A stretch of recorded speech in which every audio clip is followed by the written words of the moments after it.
Welcome to the Virtual Goods Dealer interview series, where we talk to artists, scholars, and internet personalities about their work and experiences. In our 5th episode, we asked writer and memer Aiden Arata about her meme-making process versus her writing process, her thoughts on her past experiences with accountability and closure, and about her upcoming writing projects. Currently, Virtual Goods Dealer Pages is run on a volunteer basis by 3 people. Every week, we spend a lot of our time creating new content for Pages, curating community-submitted works, and developing the website itself. We have decided to start seeking donations. Your donations will go towards our efforts to expand our site, create larger projects, and commission contributors. If you're enjoying our content and would like to support us, we would really appreciate it. Any donation amount would help us, no matter how small. In addition to our gratitude, you will also receive a shout-out in the next Virtual Goods Dealer produced video right here. More information can be found at pages.virtualgoodsdealer.com/donate. Okay, so thank you, Aiden, for being here. Welcome. We are so excited to talk to you. And we have a lot of topics today, so I guess let's just get started. The first thing I want to talk to you about is your writing. I love the way you write. And I kind of want to hear about how you do it. Like, you think of a topic. What's the first thing you do when you sit down? Is there a process, or do you just let the words move you? Yeah, thank you. That's so kind. I guess usually it's something that, I write a lot about sort of the internet and the weirdness of like living in late capitalist internet when everything is like kind of being sold to you, but then you can find these weird pockets of, like true bizarreness, or like looking at stuff in sort of everything just feels really fake and crazy to me. And so exactly. I think it's that thing where you find something and you just like want to send it to someone and be like, what is this? Like, what is going on here?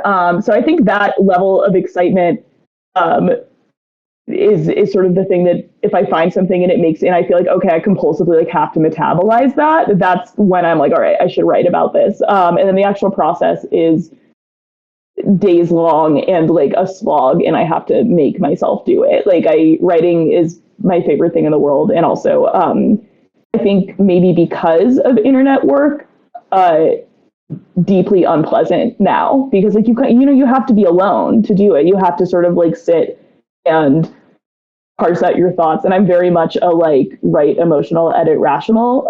So it is sort of, as you were saying, just kind of whatever is moving me in whatever direction I'm going, and then coming back and trying my best to cut it up and make it actually interesting to someone else who's reading it.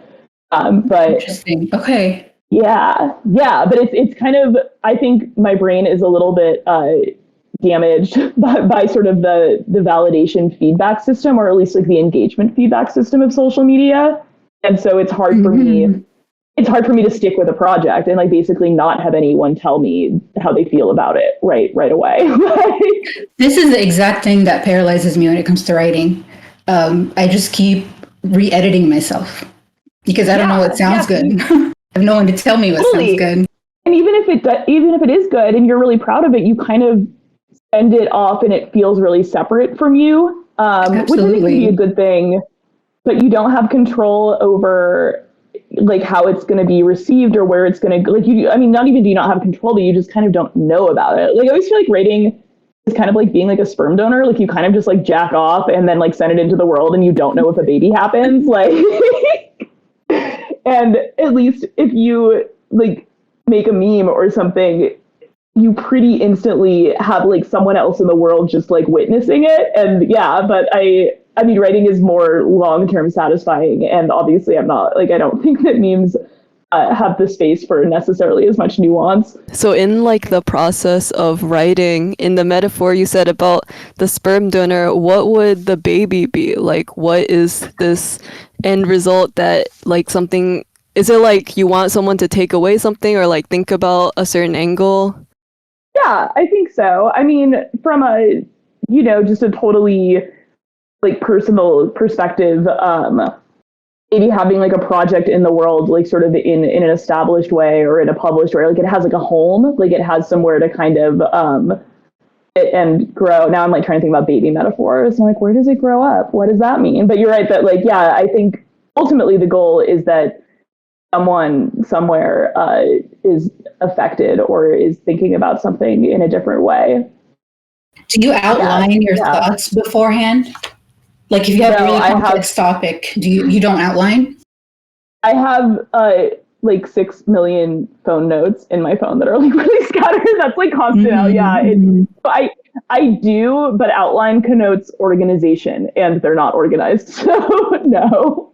Okay, so we're on the same boat. You just know how to like, I guess, freestyle it. You know how to improvise. Yeah. Okay, cool. Interesting. And then so how do you find a home for your writing? Like how do you pitch your ideas? And how did you start pitching your ideas? So I wrote, and I will occasionally, but I wrote for just freelance, like wellness or like lifestyle magazines or like on like websites for a while. And that was a really good exercise because it kind of taught me to not be precious with anything because it doesn't matter. You know, I mean, you're writing for like a big audience, but also it's not like who cares about a restaurant roundup? I mean, also a lot of it was I was like working for a website that was like reviews of like the best hotels in cities or like restaurants, and they obviously didn't have the budget to send me there, so I would kind of just like cull Yelp reviews. Like we were just like, we can't actually pay you to experience any of this, but we want you to write about it. So like that sounds like a really good experience, by the way, to just kind of try out your writing somewhere. Yeah, totally. Like and to feel a little bit more because like, I mean, I'm like you said, with just sort of like editing over and over again and feeling like it's a really fraught experience. Like at some point, it was really helpful for me to be like, the other person reading this is only going to read the one thing that I give them, and they're only going to read it once, basically. I mean, they're not like you know, paying attention to the quality of the writing, so it's less pressure. Yeah, totally. Like at some point, it's kind of just like, what is the most effective way to get this information across? And I think that really just helped me chill the fuck out a little bit. And yeah, so that was great. That's sort of how I got into it. And then I got more, and I mean, I always wrote, you know, I've had some fiction published. I'm in an auto fiction anthology coming out this fall. Oh my gosh, congrats. Archway. Yeah. Thank you. Yeah, I'm stoked. Yeah, it's Archway Editions, which is a Simon & Schuster imprint. So that's going to be, I'm fucking stoked on that. But like, that was someone reaching out to me. That was just an email. I mean, honestly, I'm going to be real. I think that my meme page probably has done more for my writing career than my writing has. Which is like, well, yeah, I mean, and your memes, you know, sometimes they can be text heavy, and the text is really good. So I can definitely see that. Thank you. Hell yeah. Yeah. I mean, honestly, I feel like memes are just a way of tricking people into reading poems. Like, it's just nobody, you know, it makes me feel like Kathleen Hanna said once that like she started making music because like she took a class with Kathy Acker, and Kathy Acker was like, nobody's going to listen to you if you're writing, like just make music instead. Like, and I'm kind of like, yeah, like I think this is a way for a lot of artists to kind of be like, how do we enter the attention economy? I mean, for better or worse, there's a lot of nuance, but like, you know, I think that literally is, that's what it boils down to. On the topic of making memes, as a creative who is a meme creator and a writer, how do you think those two practices like engage with each other and have impacted each other? Oh, that's a really good question. I mean, I think again, sort of there is a relationship between memes and, I think especially memes and poetry, and memes and screenwriting. And yeah, just because screenwriting and poetry are both really much about like, can you translate a word to an image, and you have this economy of language that you have to work with. And I think the best memes, in my opinion, are ones that like the text and the image work together in a way that's like a little bit surprising, or like you're not immediately expecting them to kind of have a relationship, but something about like pairing them together. I don't know. I mean, so much of meme creation is curatorial. Right. And it is kind of like screenwriting, now that you say, you know, it's you have to kind of pair the language and the imagery in a way that's like unexpected. that's so memes Yeah. and also so screenwriting. Totally. And like you have so little space to do it. Like you have to sort of be like, what is the, what are the 15 words at maximum that are going to make someone have this feeling, or like that are going to like world build, or something like that. Like a lot of it is like creating something that feels like a little bit more atmospheric than a one-off joke. I think especially in the work that all of us make, it feels like a little bit less like maybe Twitter joke format and a little bit more like, I don't know, like there's a sense of space, I think, around both of your work that I really like, that it creates like a place, and then there's a like it creates a joke, and then it creates the world that the joke lives in, and you get to like live there for a second with it. And that's like really special. And yeah, I'm pro. Thank you. There's like it's like design too. It's like all those memes about how you don't need a joke, you just need fonts, but that's kind of true. Like the font that the text is in, and like the size and the skewing and everything is such a big part of how people read it as well. Aiden is really good at that. Little perk X. Yeah.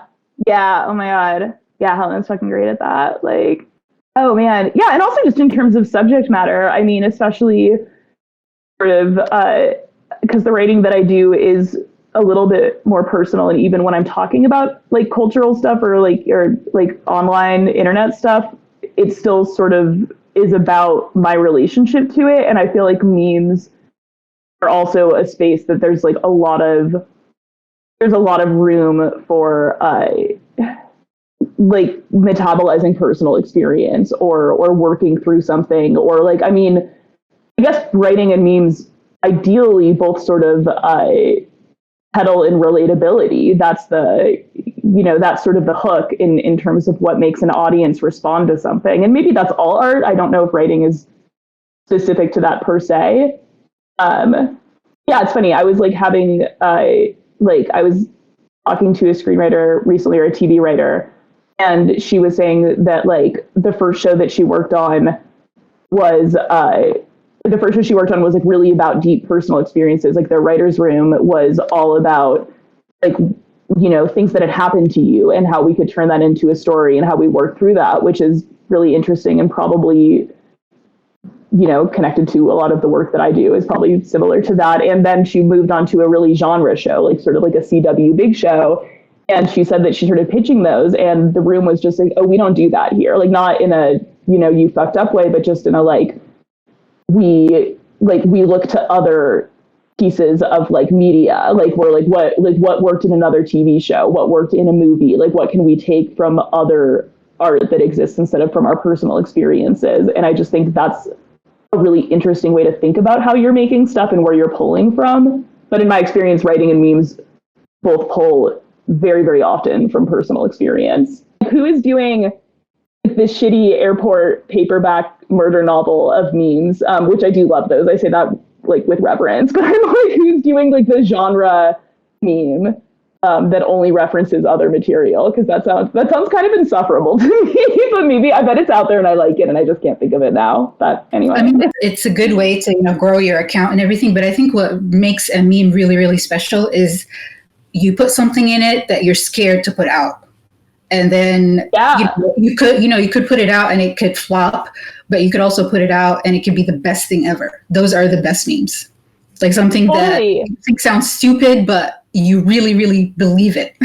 And so everyone's had the experience of posting a meme that you thought was fire and no one understood what the hell you were talking about. Yeah, totally. And I don't care about that so much. Like I am a little like that I'm to feel like no one understands you obviously doesn't feel very good, but that doesn't bug me as much as if I put something out that I kind of like was on the fence about and people don't like it. Like I feel like if I like it, then I kind of don't give a fuck. But I also feel like that's like high follower account privilege. True. I always feel like that one meme of like the fish jumping out of the fish bowl into the other fishbowl, and it's like, I'm nothing like y'all. That's how I feel every time that my post gets no likes. I just feel like, okay, so am I annoying y'all? Like, should I not post anymore? And I think that's, with the new algorithm, it's really affected the way I create. Yeah. And so, I have like, to really get past that.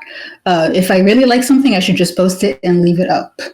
Yeah, I feel like it's really, really hard to not constantly feel like you're on the edge of being in like your flop era. Like that's a really, which again, I have to remind myself and be like, this doesn't matter at all. Like I can, like no one, it's such a weird, I don't know. I'm constantly thinking about how much memes matter because actually I think they do matter a lot. And I think that the skill set to make them is like pretty extensive. I mean, you know, like what we're doing is it's comedy, it's art direction, it's like graphic design, it's like copywriting and editing, and it's like social media management, and it's like, you know, like it's just sort of, it's such like marketing, like it's so many skill sets that are each kind of their own job, and then you do it for free. Kind of beautiful. I appreciate that, but like, yeah, I mean, I don't know. It's cool, but it's a lot of work. What was your proudest moment as a creator? Like, what was your, okay, I have made it?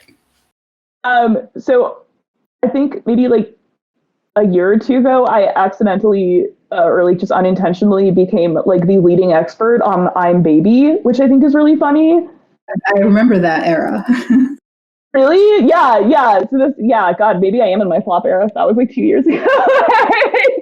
But yeah, I just think about that a lot because it was like I just made a meme about sort of like what like unpacking the idea of being baby, and then it got like that meme was sort of used to like as a citation in like Vice and The Cut and Harper's Bazaar. Like it's just like so funny though, because also no one tells you that. Like it's not like fucking Vice or whatever is like, hey, we're like using this because you're just some anonymous internet entity. And again, even though it's a big skill set, memes are sort of created to be like disposable in their own way. So like, I don't know, it's a really weird thing. But yeah, that was like a moment about being like, again, like I studied like, you know, like I've written for a really long time. I have, you know, I did the stupid classes in college where I read, you know, we read theory and we thought about it. And I was like, oh my God, like now I am part of like a theory or a discourse, but by being an idiot. And that's like really cool.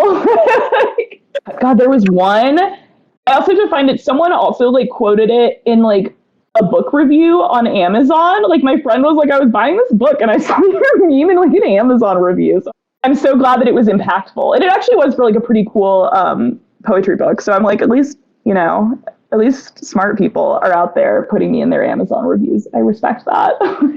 That's awesome. So, okay, this is kind of a weird question. Do you Google yourself?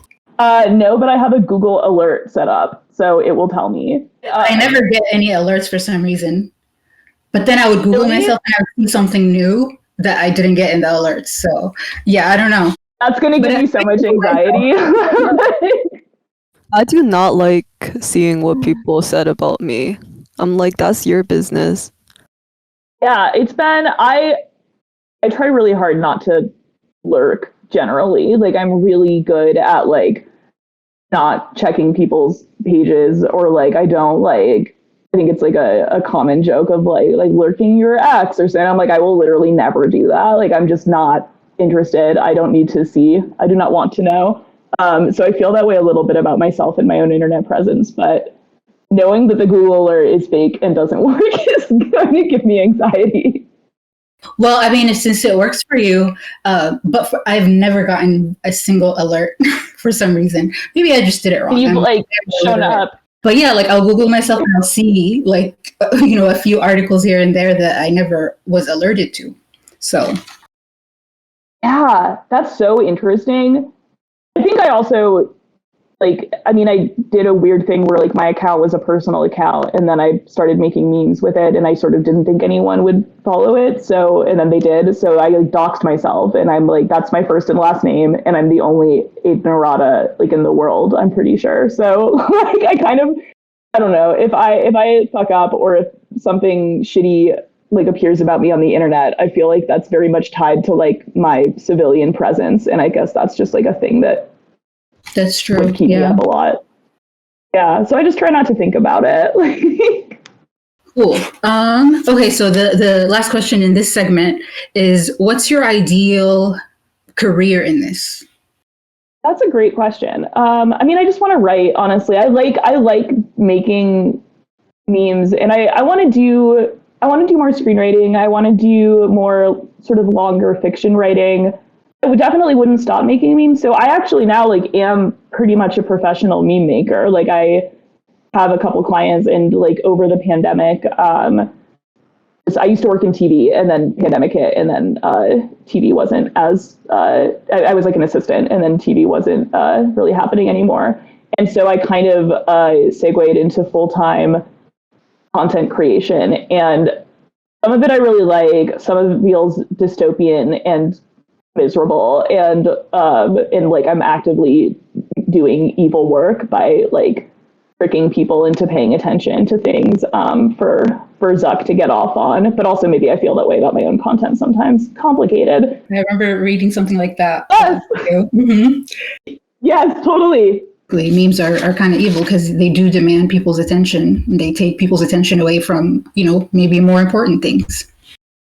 Yeah, or specifically like on an app owned by Facebook, It feels like a little extra. That's I mean, it's just, again, it's all not, I would probably have the same reservations in any creative industry. But I mean, honestly, I just want to make my own work. Like, I just want to get paid to tell stories is my stuff. And sort of in whatever way that I can do that would be phenomenal. And just to have like a little bit more, like right now it feels like I have a lot of agency over my own stuff that that I do for free, or that is, like honorariums or like very little. And then the stuff that I do for money is very much, like someone else's voice or someone else's. I mean, good clients, I get to do what I want, and that's really fun. And I have some people that I really, really love working with.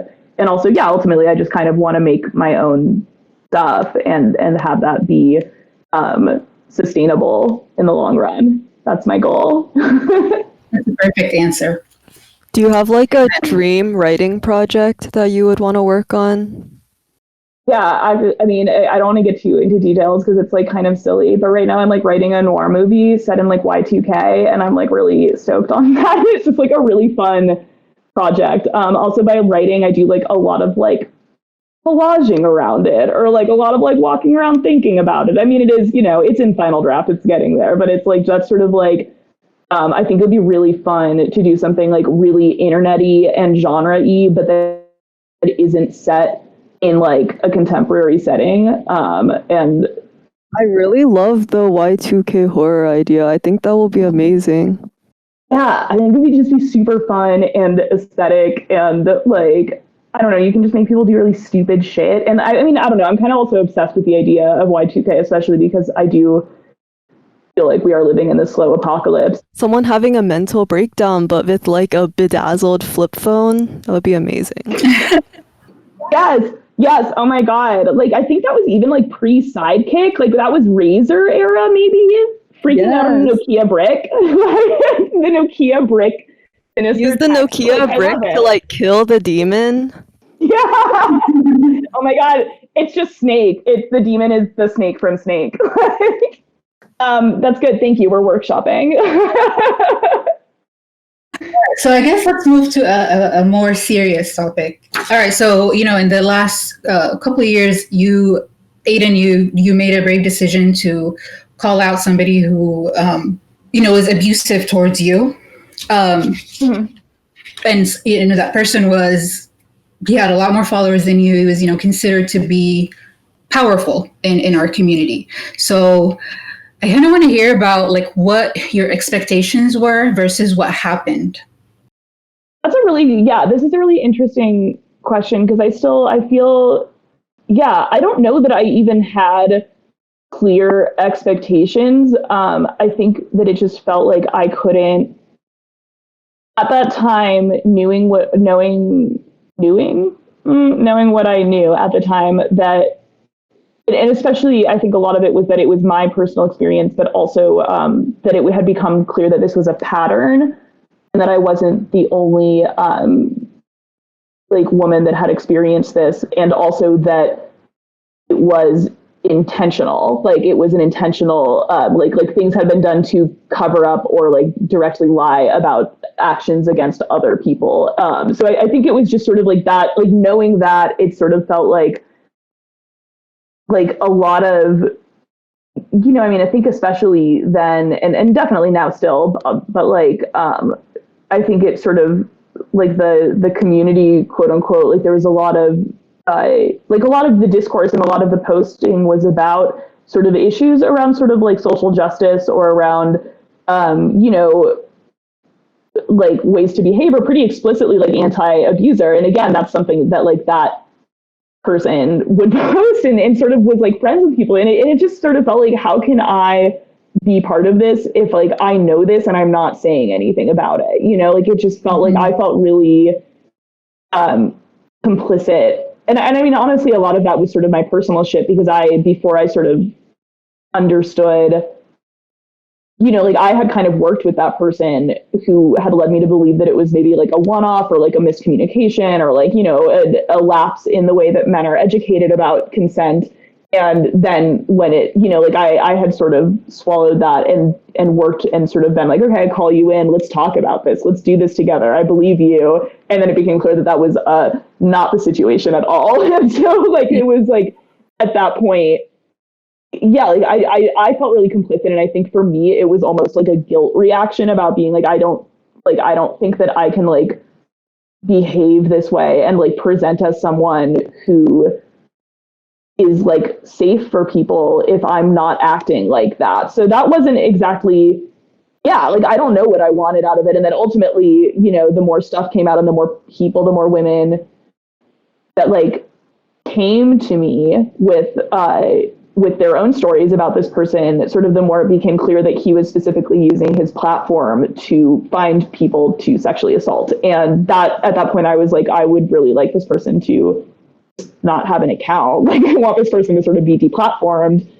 And you know what, ultimately like that didn't happen. I know that he was fired from a job. I know that he was dropped by his management. I explicitly like was not directly involved in that. Like I know he was dropped by his management because he like raped people and then made like YouTube videos about it. So like I'm gonna go ahead and say that was a him thing. But like you know, oh my god, no, it was madness. It was really bananas. Like but like I think for me the reality of it, like in terms of like sort of consequence and punishment, like, you know, he's not dead, like he still exists. And I certainly yeah, like I mean I think it's like insane that he still has an account. Like why would you even choose to have the same account after that, like after people know that about you? But whatever, like so but also yeah, like it's a sticky situation because it is like, what does justice look like? And I think that experience was really interesting, especially in terms of talking to like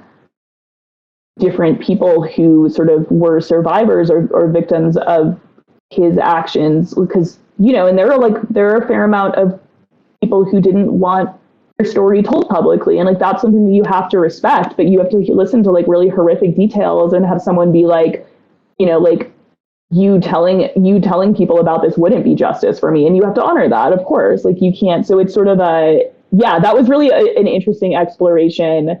And without those stories, it's like I'm picking up those other people, you know. And so I that must have been a really rough time for you, for sure. Yeah. I mean, it sucks. It sucks to be sort of the public face of something and then also managing a lot of people's private trauma, and like sort of getting it from both, which isn't to say that I like, you know, of course I have no resentment towards anyone who came to me in confidence. Like that's something that you deserve. Like I made a choice, you know, and but like, and ultimately it was, I think, the right choice. Like I've thought about that a lot. There have been times when I've been like, maybe I shouldn't have said anything, but just like, I don't think that I could sit with that. Like and I guess, and I'm not entirely like pro call out. Like I think there's a lot of like bullshit call outs, but I think the intentionality, the pattern, and the fact that it was harm on a physical body or several physical bodies, I think that combination was just like, oh, this is like really bad. This is not a good situation. That they were using their platform to you know, prey on people.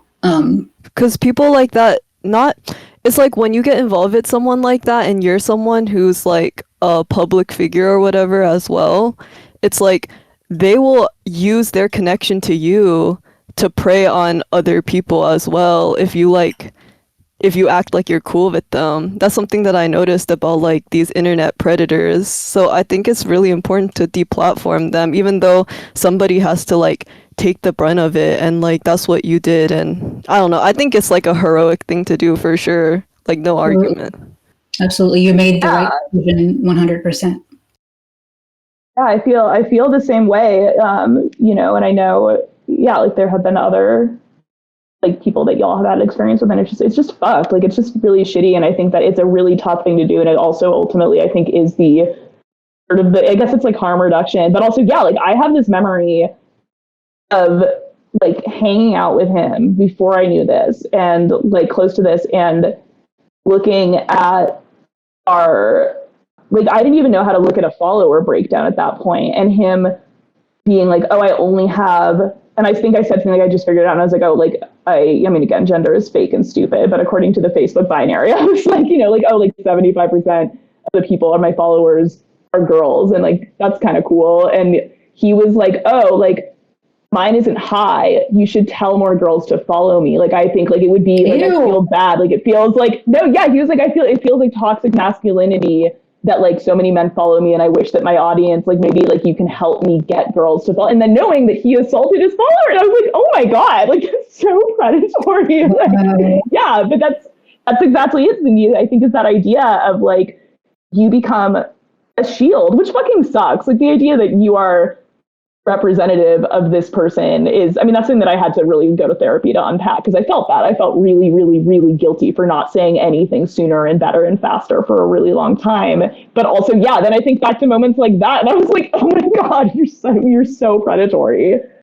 Thank you. I really appreciate that. Yeah. And the response from the actual like community was phenomenal. Like that was better than, I mean, I didn't know that anyone would listen or care. So that was really cool. It was really cool to see that other people also just like didn't want to fuck with that, or just like that they believe you. Like it just sucks to like, I don't know. I mean, I think about like language and trauma. Trauma is so weird because it's like the way that you create memories isn't even linear. Like, and it's all, the body do be keeping the score, but like it's like in the way that we talk about stuff, but to be believed, you have to really translate this strange and nuanced experience in which like you're making memories in weird ways, and you're constantly questioning yourself, and then you're thinking of stuff later. Like it was like months and months before I thought about that conversation. About him like asking me to like give him female followers. Like it's stuff like that, but you have to sort of put it in this like really sort of like just the facts linear way, and you're constantly asking yourself sort of like where is a point where someone would challenge me on whether or not this is true, or where is it easy for someone to not believe me, and how do I how do I troubleshoot that with it's such a weird like thing that you have to do. And I'm just like really immensely grateful for the number of people who were just kind of like, yeah, like that's really fucked up. like all I wanted was an easy answer, which is that it's fucked up. Like, yeah. It is kind of like stating a case. Like you're like, you're presenting yourself, kind of like, yeah, it's kind of, you have to really think of the things that people will doubt and how to troubleshoot them. That's really interesting that you said that. And it's scary to be in the situation where you feel like it's your word against theirs, especially if you're going against someone who has like maybe a larger or more intense following than you do. Totally. I mean, at that point, like, yeah, like they have more amplification than you. Like their voice matters more. I don't know. Like it's weird to think about where, yeah, like now if I have like a real platform, which is also funny. I mean, I'd love to talk to you all about like sort of how that changes, because now that I have a really big platform, it feels in some ways scarier to have really like strong opinions, or to call someone out. Like it would just be a different challenge. For sure. Yeah. Like you could really, like right now, you could really destroy someone. and so you really do have to be more careful, I guess, Yeah. more than you did a couple of years ago, for sure. Totally. His apology, I think, was kind of the point where I was like, this is everything Aiden said absolutely was 100% true. I mean, I believed you, before he came out with the apology, but there's always that, and I know this is horrible to say, but whenever a call out comes out, there's always this like thing in my mind, like, okay, maybe it's a misunderstanding, or maybe it's a kind of like, how men are just not aware of what they do sometimes. So that was kind of in the back of my mind. But as soon as I listened to his apology, I was more than sure that this was like a pattern. Yeah, I think that's it too. Is that he really didn't help himself. He really told on himself quite a few times, so that's good. But like, yeah, I don't know. It's so messy. That's something else. That's in terms of long-term projects, which I know you had asked about earlier. Yeah, I do want to do something with that, because I think that it's a really interesting story, and I think a lot of that is just figuring out, letting it sit for a minute too, because I don't want it to be my whole personality. That's a whole other thing too, is that it's not reflective of a lot of about me, and that's also something nice about that, having a smaller account. Like, obviously it's really scary that, like, what if no one hears you? And what if it is a big trauma that you experienced. So, I mean, you don't want it to be your whole personality, but sometimes it kind of is until you've healed.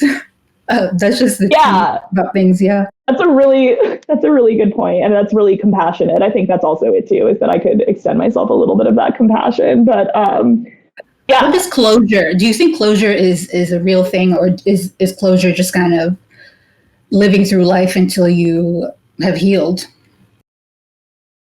That's a really, I don't know. It probably depends on the person. I mean, I think I would feel a sense of closure if, like, he didn't have that account, or it wasn't like something that I was constantly afraid of, like, running into on the internet. Like, it fucking sucks to, like, open Twitter and see that, like, something reposted from, like, the person who assaulted you. Like, it just, it feels shitty, and I would feel better about that. But also I'm like, that's in the cards, not like an immediate, like, I can't control that. So, like, I mean, even talking about it the way that we are now feels like a lot of progress. Like, I think that it is an important conversation, because I think it reflects, a lot of different ideas around sort of like what community even is, and sort of what it means to, have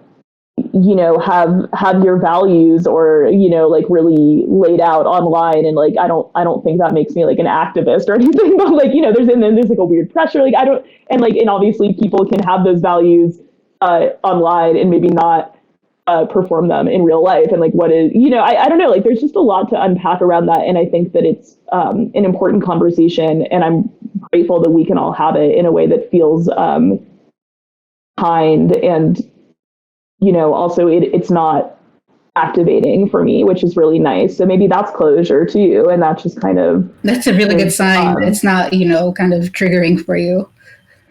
Yeah, totally. And again, thank you for asking beforehand, sort of, and checking in. It feels, like, I think just having some control. I mean, again, it's all narrative, like, which is so interesting. I guess this is sort of a long conversation about how we talk about, like, living and having, like, a narrative about yourself and what we do, which is very human. I mean, it's, like the Joan Didion, like, what we tell stories in order to live, or whatever, which is also funny, because I'm like, yes, I'm telling stories in order to live, when I'm posting about, like, horny Garfield or whatever, like, or like Bobby Hill. Yeah, I feel the same way. Like, that's what really got me into memes, is just being able to tell my thoughts to a bunch of people who agree.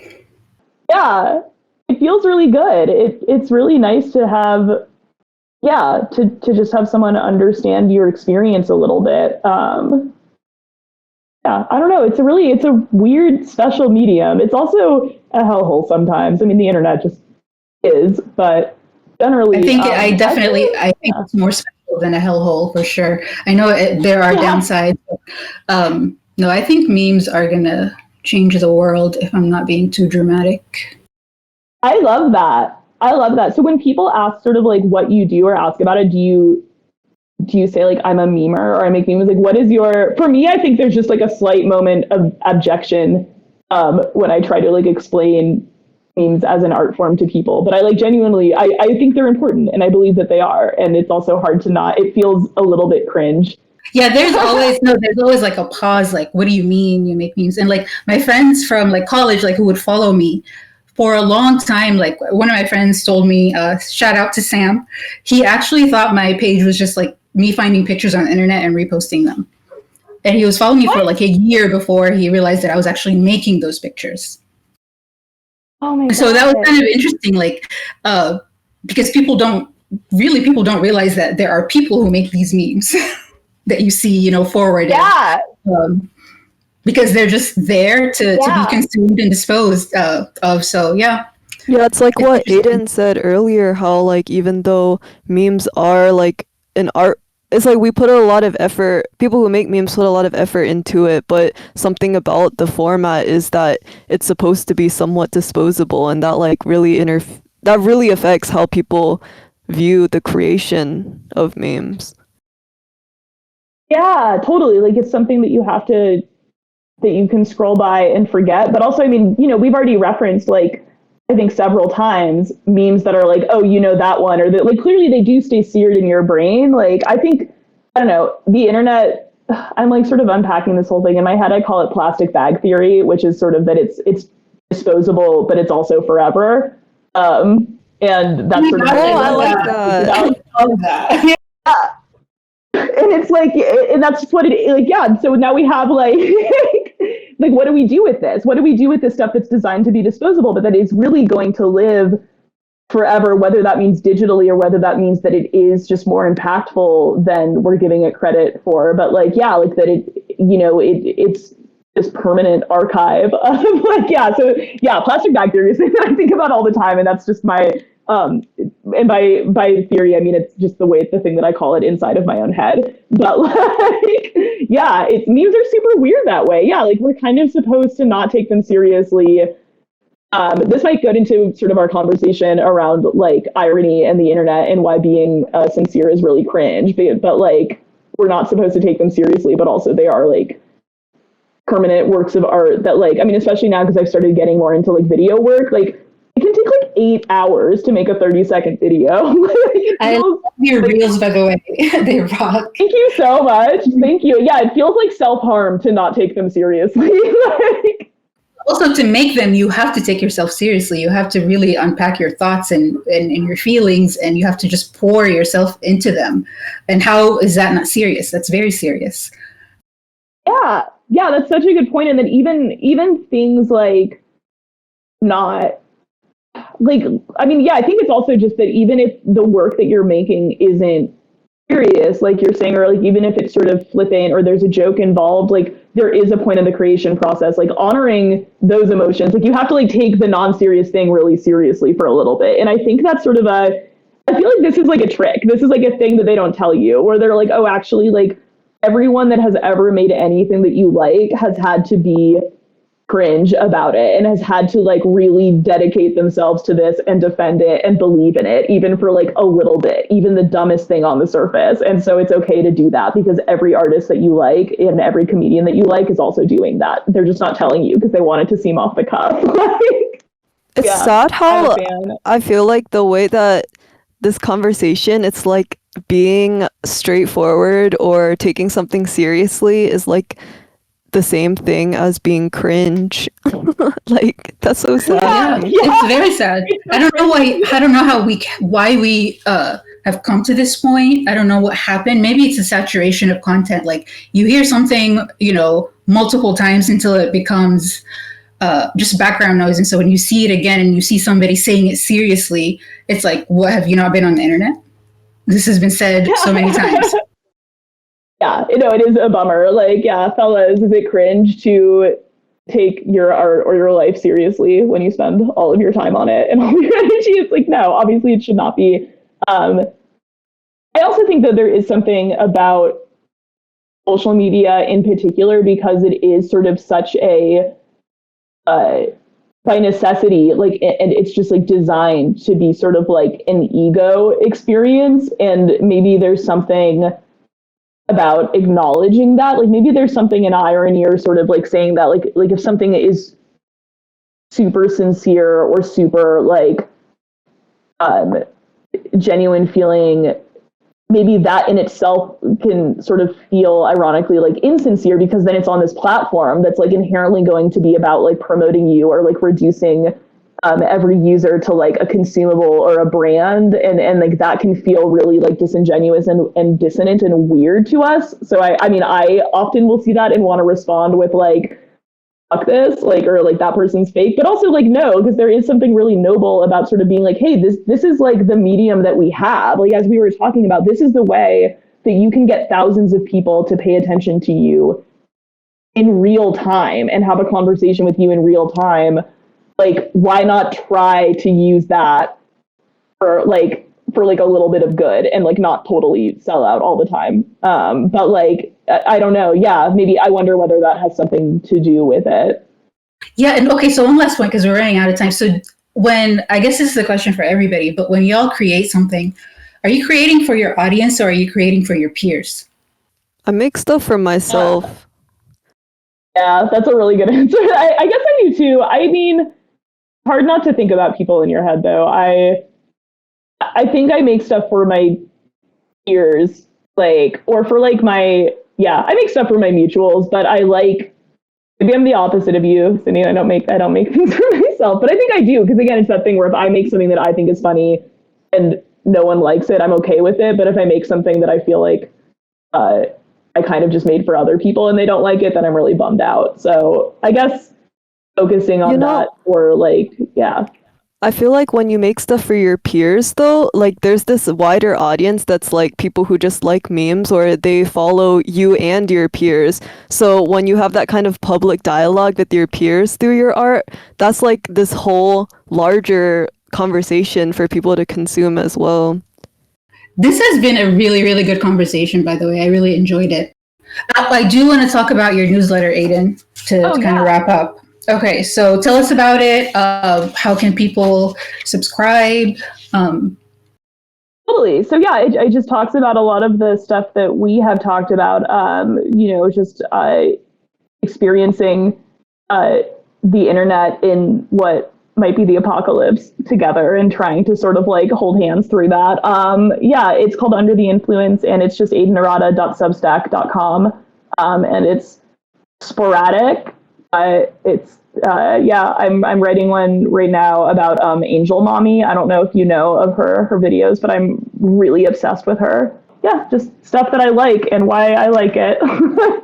Okay, cool. Under the Influence. Thank you so much for your time and for thinking of me. This was really fun, and it was so nice to hear y'all's voices and get to just hang out a little bit. Of course. Thank you so much for agreeing to do it. Mm-hmm.